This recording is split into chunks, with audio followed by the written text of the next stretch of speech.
Hello students, welcome to S online tuition. S online tuition में आपका हार्दिक स्वागत है। आज हम लोग बात करेंगे साइंस एनसीईआरटी का, जो हम लोग आगे की सीरीज में चल रहे थे। चैप्टर नंबर आपका 4 था, जो कार्बन एंड इट्स कंपाउंड। इसमें आज ये इसका तीसरा वीडियो है। वीडियो नंबर 12 में आप जाके देखेंगे। इसके पहले की 10-11 आप देखेंगे तो आपको सारी चीज़ें समझ में आएंगी। चलिए पहले बात कर लेते हैं कार्बन या उसके रासायनिक गुण।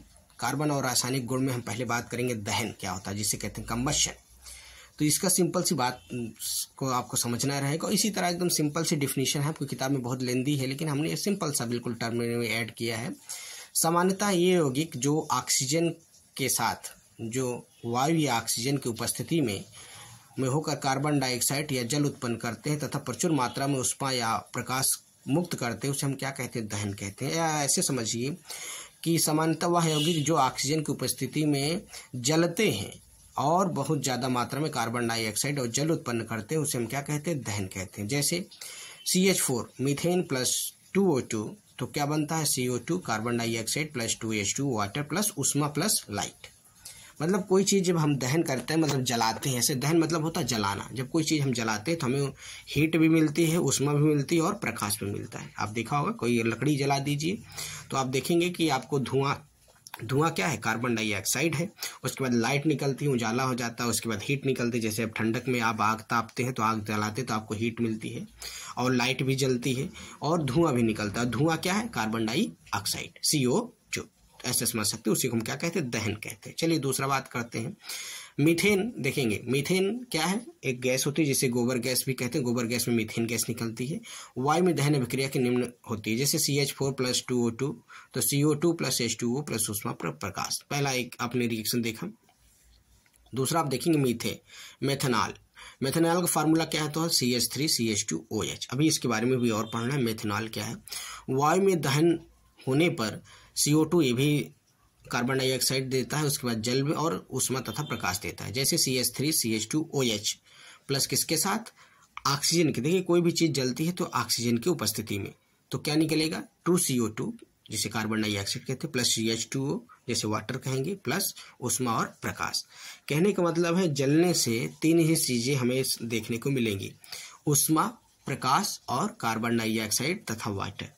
वाटर कैसे निकलेगा, क्योंकि वही चीज़ें जाके जब वहाँ पर ठंडी होती हैं तो वाटर के रूप में हो जाती है, जो ऊपर जाके हीट वेपर के रूप में निकलती है ना।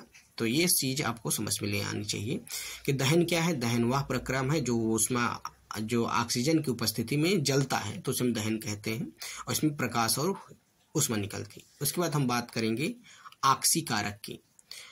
कुछ पदार्थ में अन्य पदार्थों में ऑक्सीजन देने की क्षमता होती है। कुछ पदार्थों में अन्य पदार्थों को ऑक्सीजन देने की क्या होती है, क्षमता होती है। ऐसे पदार्थ ऑक्सीकारक कहते हैं। कहने का मतलब है जो कोई पदार्थ को हम रिएक्शन करा के ऑक्सीजन को दें, वो प्रक्रिया हमें क्या कहलाती है, ऑक्सीकारक कहलाती है। जैसे क्षारीय में KMnO4 पोटेशियम परमैंगनेट, अम्लीय में K2Cr2O7 पोटेशियम डाइक्रोमेट। ये ऐसे कारक हैं, ऐसे एलिमेंट्स हैं जो कि ऑक्सीकारक होते हैं, जिसमें ऑक्सीजन को देने की क्षमता होती है, त्याग करने की वो होते हैं। मतलब किसी एलिमेंट्स को क्या करते थे, अपनी ऑक्सीजन दे देते। जैसे इसमें ऑक्सीजन 4 है, किसमें, पोटेशियम परमैंगनेट में, तो अपना ऑक्सीजन को दे देता है। या फिर पोटेशियम डाइक्रोमेट में ऑक्सीजन 7 है तो भी अपना एक ऑक्सीजन या 1 या 2 जिसको जितनी जरूरत होती है ऑक्सीजन को देने की क्षमता रखता है। तो इस ऐसे एलिमेंट को हम क्या क्या बोलते हैं, ऑक्सीकारक बोलते हैं। ऑक्सीकारक या ऑक्सीडाइजिंग एजेंट्स बोल सकते हैं, है ना। एजेंट मतलब कारक। तो ऐसे एलिमेंट्स या ऐसे कंपोनेंट्स जो ऑक्सीजन के त्यागने की क्षमता रखो या ऑक्सीजन को देने की क्षमता रखते हो, तो उसे हम क्या बोलते हैं, ऑक्सीकारक होते हैं। याद रखना है, सिंपल सी डिफिनीशन आएगी आपको एग्जाम में लिखने के लिए। तो ऑक्सीकारक क्या है, ठीक है। इसके बाद ही हम बात करेंगे ऑक्सीकरण। देखिए ऑक्सीकारक और ऑक्सीकरण में अंतर है। ऑक्सीकरण अभिक्रिया क्या है, ऑक्सीकरण अभिक्रिया में यौगिक द्वारा ऑक्सीजन का संयोग होता है। संयोग मतलब होता है मिलना, जुड़ना किसी से, संयोग होता है। एवं हाइड्रोजन पृथक होता है। पृथक मतलब होता है बाहर जाना या निकलना। तो एथेनॉल में से एथेनॉइक अम्ल में परिवर्तन को ऑक्सीकरण अभिक्रिया कहा जाता है। जैसे एथेनॉल है, एथेनॉल किसमें चेंज हुआ, एथेनोइक अम्ल में, तो उसमें क्या होगा, हाइड्रोजन का त्याग होगा और ऑक्सीजन का जुड़ेगा। तो अभिक्रिया इसी को क्या कहते हैं, ऑक्सीकरण अभिक्रिया कहा जाता है, क्योंकि एथेनॉल में एथेनोइक अम्ल बनने के लिए ऑक्सीजन का संयोग होता है और हाइड्रोजन पृथक होती है। तो ऐसे समझिए, अगर आपको डेफिनेशन नहीं याद है तो आप इस तरह लिख सकते हैं, ऑक्सीकरण वह अभिक्रिया है जिसमें किसी तत्व में ऑक्सीजन को जुड़ता है और हाइड्रोजन बाहर निकलता या पृथक होता है। तो इस प्रकार की अभिक्रिया को हम क्या कहते हैं, ऑक्सीकरण अभिक्रिया कहते हैं। बात समझ में आई? सिंपल सी डिफिनीशन ये है कि ऑक्सीकरण वह अभिक्रिया है जिसमें ऑक्सीजन क्या होता है, जुड़ता है और हाइड्रोजन बाहर निकलता है। सिंपल सी बात, इतना सा आप ध्यान रखिए। अगर आप किताब की लैंग्वेज लिखना चाहते हो तो ये है कि ऑक्सीकरण अभिक्रिया में यौगिक द्वारा ऑक्सीजन के संयोग होता है एवं हाइड्रोजन पृथक होता है, जैसे एथेनॉल से एथेनोइक अम्ल का बनना उदाहरण है। ठीक है। उसके बाद हम बात करेंगे संकलन अभिक्रिया। देखिए, संकलन अभिक्रिया क्या है, निकेल पैलेडियम या प्लेटिनम की उपस्थिति में असंतृप्त, देखिए इसके पहले हमने आपको पहले लेक्चर में बताया कि संतृप्त और असंतृप्त क्या होते हैं।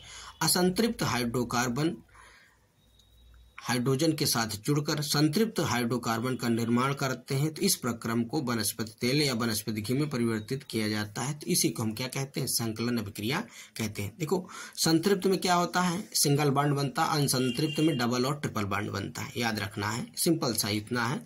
जैसे जो एलिमेंट सिंगल बॉन्ड का निर्माण करते हैं, उनके साथ जुड़ते हैं तो उसे संतृप्त हाइड्रोकार्बन्स कहते हैं, और जिसमें असंतृप्त हाइड्रोकार्बन्स होते हैं जिसमें डबल बॉन्ड और ट्रिपल बॉन्ड का निर्माण होता है। कहने का मतलब है जिसमें मोर देन 4 इलेक्ट्रॉन से ज़्यादा होते हैं, मोर देन 4, या ट्रिपल बॉन्ड बनेगा तो 6 इलेक्ट्रॉन है, डबल बॉन्ड बनेगा तो 4 इलेक्ट्रॉन्स होते हैं। तो उसे हम क्या बोल लेंगे, संतृप्त और असंतृप्त। चलिए बात करते हैं नेक्स्ट पॉइंट से, क्या रहेगा आपका, प्रतिस्थापन अभिक्रिया। प्रतिस्थापन मतलब होता है डिस्प्लेसमेंट रिएक्शन। क्या होता है, डिस्प्लेसमेंट रिएक्शन। इसमें क्या होता है, कहीं ना कहीं थोड़ा सा चेंज हो जाए, डिस्प्लेस हो जाए। तो संतृप्त हाइड्रोकार्बन अत्यधिक अनभिकृत होते हैं तथा अधिकांश अभिकर्मकों की उपस्थिति में अक्रिय होते हैं। हालांकि सूर्य के प्रकाश की उपस्थिति में अति तीव्र अभिक्रिया में क्लोरीन का हाइड्रोकार्बन में संकलन होता है। क्लोरीन एक एक करके हाइड्रोजन के परमाणुओं को प्रतिस्थापित करती है, क्योंकि एक प्रकार का परमाणु और परमाणुओं के समूह दूसरे में स्थान ले लेते हैं।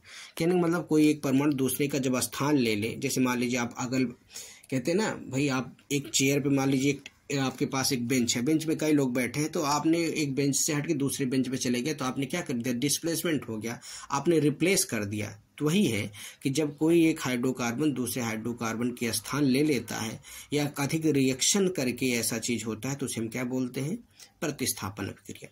मतलब एक समूह दूसरे समूह में जाके परमाणुओं से क्या कर ले, रिएक्शन कर ले, तो उसे हम क्या कहेंगे, प्रतिस्थापन क्रिया। जैसे कि मान लीजिए HCl है, हाइड्रोजन के साथ रिएक्शन करा दे तो HCl हाइड्रोजन को छोड़ के O2 के साथ जुड़ जाए या किसी और एलिमेंट के साथ प्रतिस्थापित हो जाए, तो उसे हम क्या बोलेंगे, प्रतिस्थापन क्रिया। चलिए इसके अभिक्रिया रिएक्शन देखते हैं कैसी है, तो उसके बारे में बात करते हैं। उदाहरण के लिए जैसे क्लोरीन, हमने बताया ना, क्लोरीन Cl2 को मीथेन CH4 से अभिक्रिया कराता है तो क्लोरोमीथेन बनता है और हाइड्रोक्लोरिक अम्ल देता है, जैसे CH4 + Cl2, तो CH3 + Cl। देखिए क्या हो गया, मीथेन को CH3 के साथ जुड़ गया और हाइड्रोजन एक CH लेके क्या हो गया, हाइड्रोक्लोरिक अम्ल बना दिया। सूरज के प्रकाश में ये रिएक्शन हुई, तो ये क्या हो गया, प्रतिस्थापन अभिक्रिया। मतलब कि चेंज हो गया कहीं ना कहीं, CH4 किस में चेंज हो गया, CH3 में, और Cl2 एक Cl इसके साथ जुड़ गया और दूसरा हाइड्रोजन के साथ जुड़ गया, तो एक क्लोरोमीथेन बना दिया और हाइड्रोक्लोरिक अम्ल। तो ये आपका उदाहरण है। ये उदाहरण किस चीज का है, प्रतिस्थापन अभिक्रिया का। आई होप आपके पॉइंट सारे क्लियर हुए होंगे। अगर आपको डाउट्स होता है तो आप कमेंट बॉक्स में कमेंट कर सकते हैं, क्योंकि डिटेल में हम आपको सारी चीज़ें, फिर भी हम आपको एकदम डिटेल में बता रहे हैं। इसका नोट्स आप बनाते रहिए तो बिल्कुल आपको सारी चीज़ें समझ में आएंगी, दोबारा एक बार पढ़ते हैं तो। नेक्स्ट हम बात करेंगे उत्प्रेरक, कैटलिस्ट क्या होता है। उत्प्रेरक वे पदार्थ होते हैं जो बिना अभिक्रिया को प्रभावित किए अभिकरण की दर को बढ़ा देते हैं। जैसे असंतृप्त हाइड्रोकार्बन निकेल या प्लेडियम नमक उत्प्रेरक की उपस्थिति में हाइड्रोजन जोड़ता है और संतृप्त हाइड्रोकार्बन देता है। कहने का मतलब ऐसे समझिए जैसे कि अगर कोई रिएक्शन, केमिकल रिएक्शन आप करा रहे हैं, उसमें कुछ चीज़ें ऐड कर दे और उसकी रिएक्शन की अभिक्रिया की दर तेज हो जाए, मतलब बहुत तेजी से रिएक्शन कर जाए, तो उसे हम क्या बोलते हैं? उत्प्रेरक। जैसे आपने देखा होगा, आप पानी बॉयल हो रहा हो तो उसमें 1 चम्मच नमक डालिए, पानी और तेजी से बॉयल हो जाता है, तो नमक क्या हो गया? उत्प्रेरक हो गया, कैटलिस्ट हो गया। तो ऐसा समझ सकते हैं उत्प्रेरक वह पदार्थ होते हैं जो बिना अभिक्रिया को प्रभावित किए, उसमें कोई अभिक्रिया प्रभावित नहीं होगी और अभिक्रिया की दर को क्या कर देते हैं? बढ़ा देते हैं, तो उसे हम क्या कहते हैं? उत्प्रेरक कहते हैं। समझ में आ रही बात? तो ऐसे लिखना भी है डिफिनीशन में कि उत्प्रेरक वह पदार्थ होते हैं जो बिना अभिक्रिया की दर को प्रभावित किए अभिक्रिया की दर को बढ़ा देते हैं, अभिक्रिया को प्रभावित किए अभिक्रिया की दर को बढ़ा देते हैं, उसे हम क्या कहते हैं? कैटलिस्ट कहते हैं या उत्प्रेरक कहते हैं। बात समझ में? नेक्स्ट पॉइंट आपका आता है एथेनॉल। फार्मूला क्या है? CH3CH2OH। Very very important question, इसको लिख लीजिए, आपके एग्जाम में 100% पूछे जाने की संभावना है। क्या? एथेनॉल। एथेनॉल का फार्मूला क्या है? सूत्र क्या होता है? पहले तो यही लिखना रहेगा, CH3CH2OH। समानतः एथेनॉल को अल्कोहल कहा जाता है। क्या कहा जाता है भाई? एल्कोहल। एथेनॉल को क्या कहा जाता है? एल्कोहल कहा जाता है। एथेनॉल के भौतिक गुण अब लिखेंगे, पढ़ेंगे क्या? एथेनॉल के भौतिक गुण। भौतिक गुण क्या है इसके बारे में बात करेंगे। पहला पॉइंट है एथेनॉल कमरे के ताप पर द्रव अवस्था में पाया जाता है। एथेनॉल क्या होता है? कमरे के तापमान पर द्रव अवस्था में पाया जाता है। दूसरा क्या है? यह एक अच्छा विलायक है। विलायक मतलब होता है घुलने वाला, ऐसा विलायक है जो कि कमरे के ताप पर आसानी से घुल जाता है। दूसरा क्या है? यह एथेनॉल पानी में सभी अनुपात में घुलनशील होता है। यार भाई एल्कोहल देखा ना, जो दारू पीने वाले होते हैं, देखो पानी में मिला दिए घुल गया। अब बात आती है एथेनॉल के रासायनिक गुण। एथेनॉल के रासायनिक गुण, पहला इसमें क्या है? दहन, कंबशन। दहन मतलब होता है जलना। एथेनॉल ऑक्सीजन के साथ जलकर कार्बन डाइऑक्साइड और जल प्रदान करता है। दूसरा क्या है? निर्जलीकरण, डिहाइड्रेशन। सांद्र सल्फ्यूरिक अम्ल के साथ गर्म करने पर यह इसका निर्जलीकरण हो जाता है। इसमें से जल अणु बाहर निकल जाते हैं और सांद्र सल्फ्यूरिक अम्ल एक प्रबल निर्जलीकरण पदार्थ हो जाता है। कहने का मतलब है कि निर्जलीकरण मतलब होता है पानी का बाहर निकलना। सांद्र सल्फ्यूरिक अम्ल के साथ गर्म करने पर क्या हो जाता है? पानी के अणु बाहर निकल जाते हैं और शुद्ध जो रह जाता है सांद्र सल्फ्यूरिक अम्ल, वो बचा रह जाता है। ठीक है, तो इसे हम क्या बोलते हैं? निर्जलीकरण, याद रखना है। तो एथेनॉल के भौतिक गुण भी देख लिया। रासायनिक गुण में क्या है? दहन आता है। दूसरा दहन में क्या है? एथेनॉल को जब गर्म किया जाता है तो क्या होता है? जलना शुरू हो जाता है ना? जलना देखा होगा नहीं? आपने देखा होगा कभी प्रैक्टिकल में, कुछ लोग दारू वारू जलाते हुए दिखाते हैं। दारू मतलब अल्कोहल है ना? क्या है भाई? एल्कोहल। बात समझ में आ रही कि नहीं? सेकंड पॉइंट है निर्जलीकरण। निर्जलीकरण भी आप देख सकते हैं क्या है। निर्जलीकरण में क्या होता है? निर्जलीकरण वह पदार्थ है जो कि ठीक दहन। उसके बाद तीसरा आता है ऑक्सीकरण। ऑक्सीकरण क्या है? क्षारीय पोटेशियम परमैंगनेट या अम्लीय पोटेशियम डाइक्रोमेट जैसे ऑक्सीकारकों का उपयोग से कार्बोनिक यौगिक का ऑक्सीकरण किया जाता है, क्योंकि ये पदार्थ कार्बन यौगिक के ऑक्सीजन जोड़ते हैं। कहने का मतलब ऑक्सीकरण में ऑक्सीजन का जुड़ना।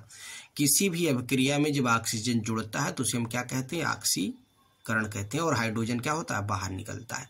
तो वही कह रहा है, जब क्षारीय पोटेशियम परमैंगनेट जिसे कहते हैं KMnO4 और अम्लीकृत पोटेशियम डाइक्रोमेट जैसे ऑक्सीकारकों का उपयोग करके कार्बनिक यौगिक का ऑक्सीकरण किया जाता है या किया जा सकता है, क्योंकि ये पदार्थ कार्बन यौगिक में ऑक्सीजन लेके जुड़ते हैं। उसके बाद है लास्ट चौथा एस्टीकरण, जिसे कहते हैं एस्टरिफिकेशन। एथेनॉल की कार्बोक्सिलिक अम्ल के साथ अभिक्रिया में एस्टर का निर्माण होना। आप समझ सकते हैं कि जैसे कि एथेनॉल के साथ कार्बोक्सिलिक अम्ल के साथ अभिक्रिया करके एस्टर का निर्माण होना। अब आज बात करते हैं एथेनॉल का उपयोग। Use of ethanol. पहला पॉइंट है, यह सभी एल्कोहलिक पेय पदार्थों में महत्वपूर्ण अवयव है। जैसे भी जितने भी एल्कोहल होते हैं, दारू जो भी पीने वाली चीजें उस दारू की जैसी उसमें क्या होता है? मिला होता है। उद्योग में इसका उपयोग अच्छे विलायक के रूप में किया जाता है। इसका उपयोग tincture, iodine, cup, syrup, tonic आदि जैसी औषधियों में, जैसे जो आप खांसी उसी सिरप पीते हैं उसमें भी किया जाता है। औद्योगिक मिथाइल मिथाइलेटेड स्पिरिट, जो स्पिरिट बनाते देखे, जो डॉक्टर लगा के फिर आपको इंजेक्शन लगाते उसमें भी किया जाता है। इसको जलाने में कार्बन डाइऑक्साइड और जल देता है, इसीलिए इसका उपयोग ईंधन के रूप में भी किया जाता है।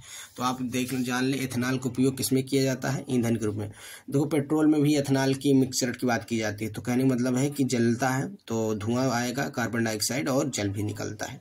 ठीक है, बात क्लियर हो गई। तो एथेनॉल क्या है, एथेनॉल के भौतिक गुण है, एथेनॉल के रासायनिक गुण हो गए, एथेनॉल का उपयोग। इसी तरह आपको लिखने की लॉन्ग आंसर में आएगा, जिसे कहते हैं विस्तृत उत्तरी प्रश्न में या दीर्घ उत्तरी प्रश्न में, कि भाई एथेनॉल क्या है, उसके रासायनिक गुण, भौतिक गुण और उसके उपयोग की व्याख्या करें। ठीक है, तो एथेनॉल का पहले फार्मूला आप याद रखना है, उसके बाद उसके भौतिक गुण, एथेनॉल क्या है हमें, उसके रासायनिक गुण, उसके बाद उसका उपयोग आपने देखा होगा, याद रखना है, बहुत आसान है, सिंपल सी बात है, इसमें कोई बहुत बड़ा इशू नहीं है। अब आते हैं एथेनॉल की अभिक्रिया। एथेनॉल अभिक्रिया किस करता है, तो एक एग्जांपल ले लीजिए, जैसे सोडियम के साथ अभिक्रिया, जैसे सोडियम मतलब नमक के साथ हम अभिक्रिया करा देते हैं सोडियम, तो क्या है, एल्कोहल सोडियम के साथ अभिक्रिया करने पर हाइड्रोजन गैस निकलता है। अगर सोडियम के साथ हम क्या कराएं, अभिक्रिया कराएं या NaCl के साथ, लेकिन हम सोडियम के साथ करा के क्या करते हैं, या अन्य पदार्थों के साथ सोडियम एथोऑक्साइड का निर्माण करता है। इस अभिक्रिया को, इस समीकरण इस प्रकार है, जैसे 2Na प्लस एथेनॉल क्या है, CH3CH2OH, तो क्या बन जाता है, CH3CH2O NH plus plus H2, hydrogen बाहर निकल जाता है, क्या बनता है, सोडियम एथोऑक्साइड, इसका निर्माण होता है। ठीक है, तो ये था एथेनॉल के उपयोग, अभिक्रिया और उसके उपयोग तथा रिएक्शन। तो ये आज की क्लास में इतना ही रहेगा। वीडियो पसंद आए चैनल को लाइक करें, सब्सक्राइब करें, शेयर करें। Thank you, have a nice day, good day.